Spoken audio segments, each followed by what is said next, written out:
गोकुळमध्ये मोठा घोटाळा, संचालकांवर कारवाईची मागणी. कोल्हापूर जिल्हा दूध उत्पादक संघ गोकुळमध्ये मोठा घोटाळा झाल्याचा आरोप शिवसेना ठाकरे गट यांनी केलाय. तब्बल 3 कोटींची खरेदी टेंडर न काढता फक्त कोटेशनवर करण्यात आल्याने गैरव्यवहार झाल्याचा दावा करण्यात आलाय. बाजारभाव आणि खरेदी किमतीत मोठी तफावत असल्याचंही सांगितलंय. या प्रकरणात जबाबदार अधिकाऱ्यांवर व मंजुरी देणाऱ्या संचालकांवर कारवाईची मागणी झाली. शेतकऱ्यांच्या पैशांचा गैरवापर होत आहे का याकडे मंत्री हसन मुश्रीफ यांनी लक्ष द्यावं अशी भूमिकाही खासदार संजय पवार यांनी मांडली आहे. त्यांनी प्रामाणिक काम करणाऱ्यांना प्रोत्साहन देऊन चुकीचं काम करणाऱ्यांना शिक्षा करावी अशी सूचनाही देखील केली आहे. गोकुळ दूध संघामध्ये गोकुळ दूध संघ हा कष्टकरी दूध उत्पादक शेतकऱ्याचा संघ आहे.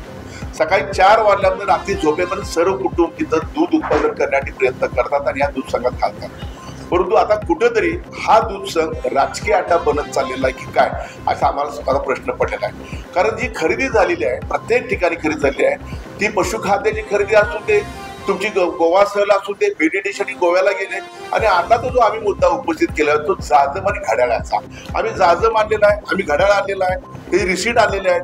एक जाजम आणि एक घड्याळ किती रुपयाला मार्केटला मिळतो आपल्याला ते सांगा. आम्ही सांगितलं होतं ते आम्हाला सांगत नाहीत, ते लपवत आहेत. आणि लपवत आहेत म्हणून आमची जी शंका आहे ते आम्ही बळकट होत चाललेलो आहोत. ते लपवत आहेत ह्याचाच अर्थ कुठेतरी गोंधळ आहे. आम्ही जी माहिती घेतली की एक जाजम आपल्याला साधारण 2808 रुपयाला मिळतो. लांबी रुंदी त्याच्यापेक्षा जास्त आहे, फक्त हा जाजम 9 किलो आहे आणि त्यांचा जाजम 11 किलोचा आहे संस्थेने दिलेला. घड्याळाचं सुद्धा असंच आहे. घड्याळ 500 रुपयाला एक अजेंडाचं मिळतं आपल्याला, 30 प्रिंटिंग होते. जर आपल्याला 5831 घड्याळ घेतली तर ती घड्याळ आपल्याला स्वस्त पडतात, 480 रुपयाला एक पडतं आपल्याला. पण हा सगळा हिशोब बघितला आपण कुठंतरी तर हिशोब हा फरक जो पडतो 3,74,00,000 रुपयाची त्यांनी खरेदी केलेली आहे. आणि आमचा जो आरोप आहे की आमचा आरोप जो आहे की हा 1,82,27,672 रुपये हा फरक एवढा दिसतोय कसा. पण तुम्ही कळंबा जिल्हा घेतलं, एरोडा जिल्हा घेतला, आम्हाला सांगा ना. आम्ही इथं घेतलं, हे आमच्या रिसीट आम्ही कराय, आम्ही गप बसतो. तुम्ही का लपवताय? हा जनतेचा पैसा आहे, हा शेतकऱ्याचा पैसा आहे. शेतकऱ्याचा पैसे शेतकऱ्याच्या उपयोगी आला पाहिजे, हे आमचं मत आहे. आणि ज्यांनी भ्रष्टाचार केलाय, जे बोर्ड ऑफ डायरेक्टर त्या मिटिंगला होते त्यांची सगळ्यांची चौकशी झाली पाहिजे, त्याच्या सगळ्यांवर कारवाई झाली पाहिजे. आणि विशेषतः कार्यकारी संचालक जे आहेत त्यांचं काम आहे ना, चुकीचं काम जर बोर्ड ऑफ डायरेक्टर करत असतील आणि शेतकऱ्यांना नुकसान असेल ते काय झक मारतात तिथं, त्याची जबाबदारी नाही.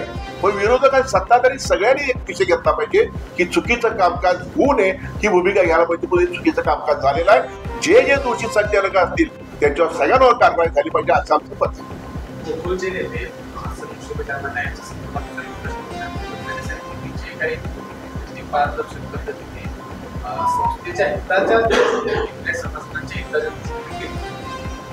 मी त्यांना धन्यवाद देईन. खरोखर त्यांनी बाबा पारदर्शक कारभार केला तर काय केला. मग आम्हाला काय लपवत आहेत ते आमच्यापासून, आम्हाला काय उत्तर देत नाहीत गोडबोले साहेब आम्हाला. माझं मत आहे टेंडर काढणं ही कायद्याने तरतूद आहे. 3 लाखाच्या पुढे टेंडर काढावंच लागतं असं माझं मत आहे. हे तर 3,74,00,000 खरेदी आहे ना, का टेंडर काढलं नाही, का कोटेशन काढलं? कोटेशन काढले ह्याचाच अर्थ तिथं कुठंतरी भ्रष्टाचार काही लोकांना करायचा होता म्हणून कोटेशन काढलेला आहे. टेंडर काढला असता, प्रश्न पेटला असता, स्पर्धा झाली असती, पैसे कोकटे वाचले असते. कोटेशन काढल्यामुळे हा प्रश्न चिघळलेला आहे. आणि आमची खात्री आहे यात भ्रष्टाचार झालेला आहे. कुणी सांगितलं तर आम्हाला ते मान्य होणार नाही. तिने आम्हाला स्पष्ट करावं की आम्ही जाजम इथं घेतात, आम्ही घड्याळ इथं घेतात, ही किंमत एवढी. चॅलेंज करू आपण त्यांना. आणि गोसावी साहेबांनी सुद्धा पारदर्शकपणे कारभार करावा, कुठेतरी राजकीय दबाव घेऊ नये. कारण शेतकरी आणि गोकुळची नाळ आहे, हे कनेक्शन आहे. आणि जर चुकीचं त्यांनी काय केलं त्यांना सुद्धा न्यायालयात आम्ही चर्चेने गप्पा नाही. गोकुळवर जरी कुणी आरोप केला तर मुश्रीफ सातत्याने म्हणतायत की गोकुळ चांगला ब्रँड आहे आणि त्याला राज्यात बदनाम करू नका, अशा पद्धतीचे एक भावनिक आव्हान त्यामागे करतात. खरं तर गोकुळचा कारभार जरी म्हणजे गोकुळचं नाव जरी चांगलं असलं तर तिथले संचालक अशा पद्धतीचं काम करूनच गोकुळला बाद करतात का आणि मुश्रीफ त्यांना पकडून टाकतात. हा राजकीय अड्डा म्हणून मी म्हणालो तुम्हाला. मी कुठं तर त्या हंडीतलं शेतकऱ्यांच्या कष्टातलं लोणी कोण खाते का हे सुद्धा मुश्रीफ साहेबांना बघणं गरजेचं आहे. चांगलं काम करताय त्याची पाठ थोपटा, चुकीचं काम करताय त्यांना शिक्षा करा. तुम्ही कशाला घेता त्याला बोर्ड ऑफ डायरेक्टर मध्ये? तुम्ही चांगलं चालणार चालू दे ना, आम्ही टाइम होतोय. होतं चुकीचं आहे का मग मुश्रीफ साहेब सांगावं, हे सगळं बरोबर आहे, लिखित होते आम्हाला, ग बसतो आम्ही, आम्हाला काय अडचण नाही. आम्हाला मुश्रीफ साहेब पुढे आला पाहिजे ना. आपल्याला कारभार चांगला चालला असेल तर मग काही असं होत नाही. पशुखाद्य घोटाळा झाला, कोण संचालक होते आम्हाला माहित नाही, संचालक हे माहिती आहेत. तिथं तुम्हाला जो त्या कृषी खाते गटामध्ये पाटील आहे त्याला 500 रुपये दंड झालाय.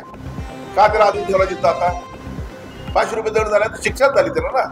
मग असे जर तिथं कारभारी मंडळ असतील तर भविष्यामध्ये गोकुळचं नुकसान होऊ शकतं.